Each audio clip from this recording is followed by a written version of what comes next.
Merhabalar sevgili Yay burcu arkadaşlarım ve yükselen burcu Yay olanlar. Nisan ayındayız.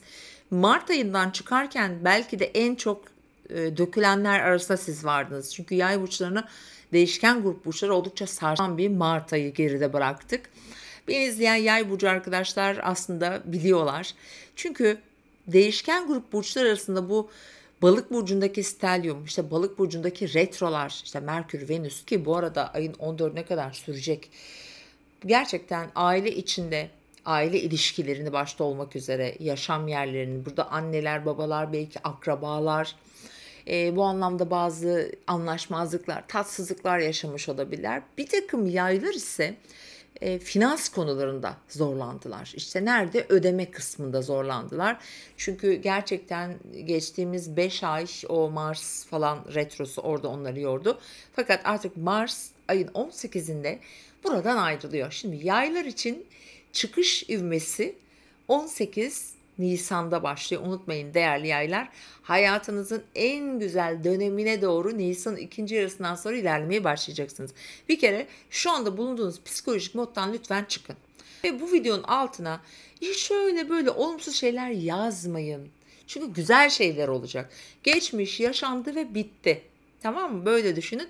Çünkü siz bunu yalnız başına yaşamadınız. Şu dünya üzerinde, Türkiye'de herkes kendine göre çok zor şeyler yaşadı ve hala yaşıyoruz. Bundan sonra özellikle Nisan ayından itibaren en çok yüzü gülen burçsunuz. Çünkü artık Neptün Koç burcunda, Güneş orada.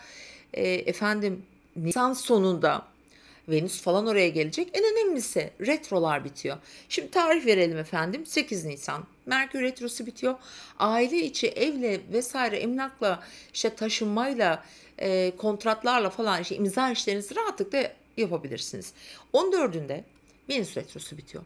Bu da yine Venüs sizin için sosyal çevrenizi, işte arkadaşlarınızı vesaire, çocukları belki böyle kalabalık bir ay geçirmiş olabilirsiniz. Oradaki ilişki, ikili ilişkilerinizde de bir şeylerin artık daha rahat aktığını görmeye başlayacaksınız.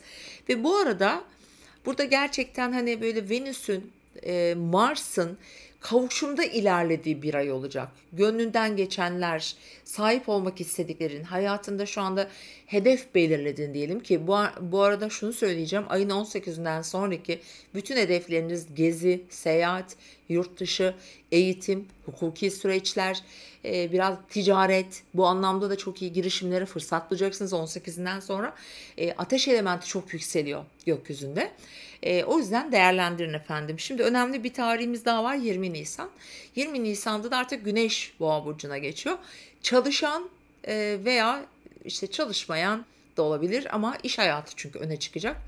Tüm yaylar için sağlıkla ilgili özellikle sürpriz bazı böyle ufak tefek sıra dışı rahatsızlıklar yaşamış olabilirsiniz. İşte boğazlarınızda tiroidlerle ilgili olabilir veya böyle ses tellerinizle ilgili olabilir. Yaşayabilirsiniz. O yüzden Nisan sonuna biraz dikkat edin lütfen. Ve işle ilgili yeni başlangıçlar da geliyor. Bu da 20 Nisan sonrası çalışmaya başlayacak. Ancak şöyle bir uyarım var. 20 Nisan hepimiz için bu arada biraz sert günler olacak. Çünkü yani biraz sabit grup burçlar tetiklenecekler burada. İşte sağlıkta mesela, iş hayatında yine önemli olacaktır. Tabii bu her yay için geçerli değil. Mutlaka doğum haritasında eğer derece olarak etki alıyorsanız bunları yaşayacaksınız. Belki de şu anlattıklarımı sadece şeyde yaşayabilirsiniz. Nasıl anlatalım? Aşk hayatında yaşarsın. Çocuklarınla ilgili yaşayabilirsin. Bir takım yayların da tutulma zaten çok iyi etkiler verdi ve tutulma etkileri bu ay devreye girecek. Çocuk sahibi olacaklar. Belki bunun için bir tedavi olabilirsiniz veya çocuğunuzun bir sağlığına şifa olabilir. Efendim aşk hayatı hızlı böyle inanılmaz aşklar yaşayacak burçlardan birisiniz bu arada. Bundan sonraki süreç yani Mayıs falan hatta gerçekten bana aşkım yok, sevgilim yok hiç kimse demesin. Çok güzel olacak yaylar için. Bu arada yorumlarınızı da bekliyorum sevgili dostlarım. Ve devam ediyorum. Nisan sonu bilhassa mesela ne olabilir? Şimdi artık tamamıyla özel hayatınız devreye girecek. Ve bu arada 18 Nisan'da Mars, şeye geçiyor, Aslan burcuna geçiyor. 16 Nisan'da da Koç burcuna Merkür'ümüz geçiyor. Aslında o geride bıraktığınız süreç böyle biraz daha, geleceğinize daha şanslı, umutlarınızı yeşertecek, keyifli bir süreç işaret ediyor sizin için. Vallahi bakın zor bir martı geride bıraktınız ama belki de bu yılın en şanslı ayını yaşayacaksınız. Ayın ikinci yarısından sonra. Değerli Yay burçları. Biliyorsunuz Jüpiter sizin yönetici gezegeniniz ve aynı zamanda Neptün. Çünkü Neptün artık Koç'ta ve direkt Yaylara oradan harika bir ateş ediyor size. Hele ki Yay burcunun ilk derecelerinde, işte Koç ya da Aslan burcunun ilk derecelerinde eğer bir yerleşiminiz veya mesela yükseleniniz işte 0 ila 5 derece arasında bir yaysa, çok güzel bir zamana doğru ilerlediğinizi, kısmetleri, şansları çok daha kolaylıkla hayatınıza çekeceğinizi söyleyebilirim. Değerlendirin diyeceğim ama neyi değerlendirin? 16'sından sonrayı.